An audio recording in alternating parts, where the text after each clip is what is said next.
Okay, so to start off this study, I wanted to kind of share the backstory on why we're studying Psalm 16. And it's just kind of a little testimony about how the last year or so has gone for me. For about the last year, I've spent a lot of time in constant overwhelm and mild depression. Early last August, my daughter fainted. We were at a farmer's market and she just passed out. She was only out for maybe 2 minutes at the most. And we went to the ER and got her checked out and everything's fine. It's just kind of a thing.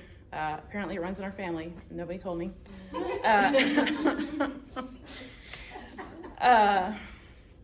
But that incident left me with some mild trauma. And I'm not the best at recognizing my feelings, let alone dealing with them in a healthy way. So, and I think it's partly because of how I was wired, just how my personality is. But then also kind of growing up, like the negative feelings weren't exactly encouraged to feel. If you're not happy or you're going through something, my parents didn't really have the capacity to deal with that. So it was just kind of like, well, you're gonna have to go deal with that on your own. So to deal with like feelings of sadness, grief, disappointment, all of that kind of got embedded in me that means you're gonna feel these things alone. So that's another reason why it's hard for me to deal with these kind of feelings. And then it's just not my default to go slow in any area. That's just, I'm gonna do something, I'm gonna try to do it as fast as possible. So, if we're gonna get over some mild trauma, we're just gonna get over it, we're not gonna take this slow. So that happened, and then school started, and it was like the hardest year we've had academically in our house. 3-hour homework sessions, it was hard, it was a lot of stuff. And then on top of that, I had taken a volunteer position at a local ministry, in addition to the new Nick collection stuff I was doing and the stuff up here. So it was just a lot, and I knew I needed to change some things, but I didn't know what, because they were all good things. Like everything was good, like helping with homework. This is a good thing. This is what I'm here for, doing all the ministry stuff. This is all good. And this is all stuff I wanted to do. This is stuff I felt equipped to do, things that I felt like the Lord had gifted me in. But if I'm honest, I wasn't really seeking the Lord in any of this. What his will was, like, should I put something down? I'm pretty sure I asked him that, but I didn't really listen, It's like, I asked, And at some point recently, it was talked about the story of, the disciples on the boat when Jesus calms the sea. And it really kind of struck me this time hearing that, because I kind of started thinking about the disciples, and I kind of thought about, these guys were professional, like, fishermen. They lived half their life on this water, and so I just felt like I related to them more than I had ever, because I can imagine, so storms coming up and they think, well, yeah, we know what to do here. Like, we've done this 1,000 times. So they just started doing what they knew to do, and then it just never got better. And that's kind of what it felt like, it just, instead of going to Jesus, who's like right there, I'm just going to keep going. I'm going to white knuckle this because I can handle this, But white knuckling it and pushing forward is not abiding. There's no peace down that path. For to set the mind on the flesh is death, but to set the mind on the spirit is life and peace. So when we're depending on ourselves, we are not aware of our need for him. To paraphrase something Jackie Hill Perry said recently, God didn't call you to do anything that you can succeed at apart from his help. Your competence isn't what makes you useful, your dependence does. Through your dependence is when God blesses your competence. Everything God is calling you to do requires him. So by God's grace, this time period wasn't all total despair. I had some wonderful experiences here and there. One of the great times that I had was at the IF gathering in March, I think it was. And so this year they had, they always have new shirts, and there's like a saying on the back. So this year's the saying was fullness of joy. And that really stuck with me, because over the last year, I hadn't really felt joy that often. Or at least not to the degree that I knew was available to me. I knew I could feel more joy, and I just wasn't. So I really started to just kind of cling to that verse, and then eventually like read the whole chapter and I was like, I mean, yeah, this is great. This is what I need. Because I didn't feel like the lines had fallen for me in pleasant places, but the truth was they had, and I could take refuge in the presence of the Lord. So just knowing that, like, even though I wasn't feeling joyful and I wasn't feeling like things were going great, I knew that I mean, positionally they were. I mean, the Lord had placed me in an amazing place, you know. So things actually got worse before they got better. As soon as school was out, things started slowing down, so that's when depression ramped up. But now I can see how the Lord was using this to help me see him more clearly. I recently learned the definition of revival is a death, burial, and resurrection. So revival is coming to a place of bewilderment so that the Lord is the only one who can save you. So he used this time to shake loose some emotionally unhealthy issues that I was having that needed tending. Through this, he strengthened my faith in him. He's used this to help me see some areas where I've coveted more than God instead of more of God. Christy Knuckles says, sometimes walking through freedom is going through difficulty, so we are more honest with ourselves and strengthened in our faith. And then Kurt Thompson says, suffering is counterintuitively one of the key features of our world that God uses to bring about the lasting transformation that we who follow Jesus claim that we want in our lives. So he used all this to help me be more focused on him and be more open-handed rather than just trying to grasp at the things I want. So that's kind of how we came to this chapter. So what I'm going to do the rest of this time, I'm just going to kind of give like a broad overview of Psalm 16, you know, like David's life leading up to it, and just kind of give you some ideas of what you have to look forward to. Next week, we're going to start looking at verses 1 and 2. So each week we're going to like deep dive on like 2 or 3 verses. Yeah, I want to give a little summary about David's life up until this point. So I had this idea like, you know, I want to summarize David's life. And instead of trying to write it myself, I just found somebody online that did. Daniel Pentamon, whoever that guy is, he wrote this. Not me, so I'm not plagiarizing. Okay. David was born into an obscure family in the town of Bethlehem in the tribe of Judah, the Hebrew tribe of Judah. He was the great-grandson of Ruth and the youngest of 8 sons of Jesse. As a child, David's father appointed him to keep the family sheep. During this time, David evidently developed great skill in music and fighting, since it was his custom to kill any lion or bear that disturbed the flock. The shepherd years were interrupted suddenly when Samuel, the great judge and prophet of Israel, showed up in Bethlehem to offer a sacrifice. Samuel reviewed Jesse's sons and then called for David, who was anointed as future king of Israel in the presence of his family.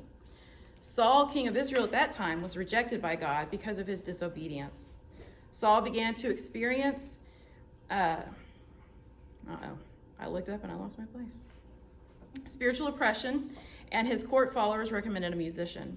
David entered the court to play music for the tormented king and quickly became the king's armor bearer. David eventually alternated between life at court and life with the sheep, and eventually ended up near the battlefield between the Israelites and the Philistines when he heard a Philistine warrior named Goliath insult the God of Israel. David determined to do something. He killed the giant, cut off his head, and was quickly hailed as a hero of the nation. David's popularity did not sit well with Saul. Even though Saul had appointed him as commander of the army, the king became jealous and eventually tried to murder David with his javelin. Saul's son Jonathan, however, befriended David, and David married Saul's daughter. Michael? Mm-hmm. Right? Okay. Finally, David fled the court, fleeing first to Nob and then to the southwest to the land of the Philistines. He visited the king of Moab in the southeast, leaving his parents in the protection of that king, and then dwelt in the arid southern desert of Judah. More than once, Saul pursued him with armed men, but David continued to escape, even sparing Saul's life when he had the opportunity to kill him. So that's where we find David when he wrote the psalm. He had been fleeing from Saul, all the things. And it was after all that he wrote this psalm. So I'm going to read it from the Message just to kind of give us a different, flavor from this psalm, because I'm sure most of you probably aren't going to study the Message. So It says, keep me safe, O God. I run for dear life to you. I say to God, be my Lord. Without you, nothing makes sense. And these God-chosen lives around, what splendid friends they make. Don't just go shopping for a God. Gods are not for sale. I swear I'll never treat God names like brand names. My choice is you, God, first and only. And now I find I'm your choice. You set me up with a house and a yard, and then you made me your heir. The wise counsel God gives me when I'm awake is confirmed by my sleeping heart. Day and night I'll stick with you, God. I've got a good thing going, and I'm not going to let go. I'm happy from the inside out and from the outside in. I'm firmly formed. You canceled my ticket to hell, and that's not my destination. Now you've got my feet on the life path, all radiant and from the shining of your face. Ever since you took my hand, I'm on the right way. So when we look at Psalm 16, there's a title, and then it says a Miktam of David. And it's written Miktam because that's transliteration from the Hebrew because nobody knows what it means. Some people think that it means, it's because it's sort of related to a word that means engraving. So they thought maybe this is like such a valuable psalm that one would like preserve it on a stone tablet or like in gold. It's just that awesome of a psalm, But then some people think maybe it's just the direction for the singer. Maybe it's like kind of the time signature that you sing this psalm in. Nobody knows. So just that's FYI for you. So I'm gonna kind of just do a 30,000 foot view, not a high view,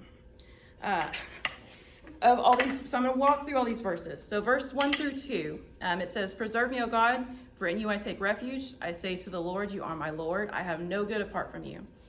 So one of my prayers for this time over the next 6 weeks is that the Lord would use this psalm to bring revival to all of us. Because that he would use this psalm to put to death whatever in our lives is distracting us from him. To quote Matthew Henry, "That is our wisdom and duty, to set the Lord always before us and to see him continually at our right hand. Whatever we are, to eye him as our chief and good and highest end, our owner, ruler, and judge, our gracious benefactor, our sure guide and strict observer.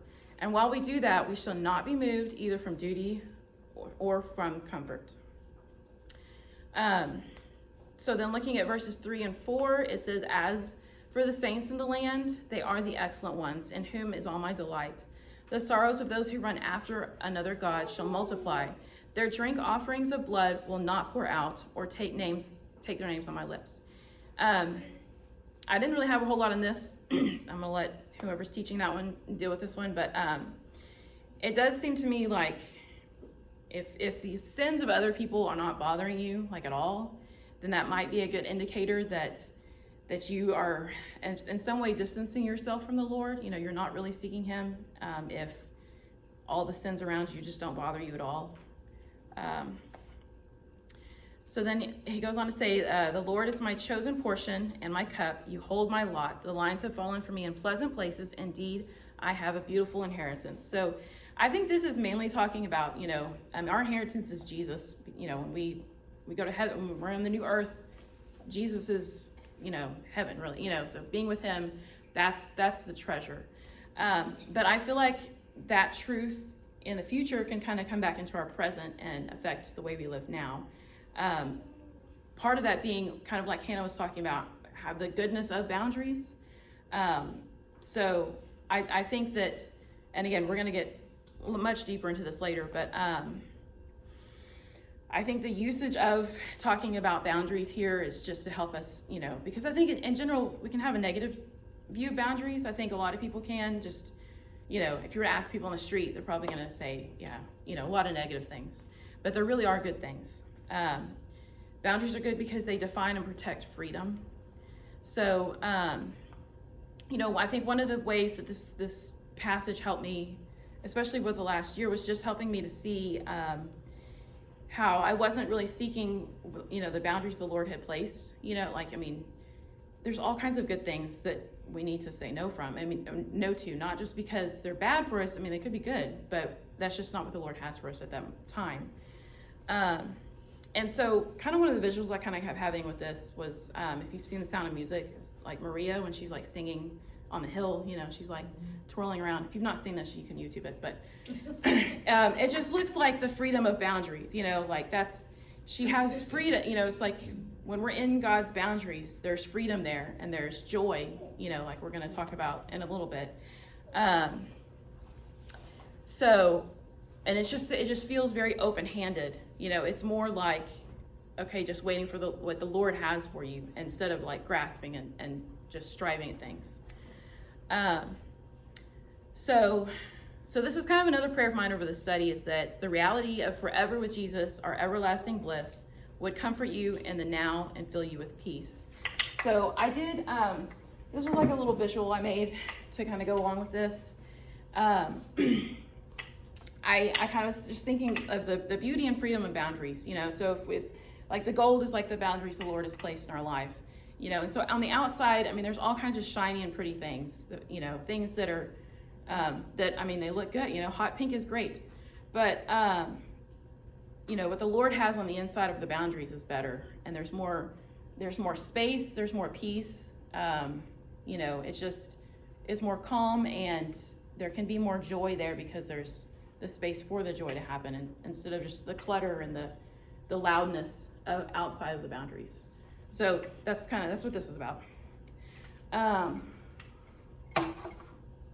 So when we hold on to Jesus, we rest in his holding on our lot.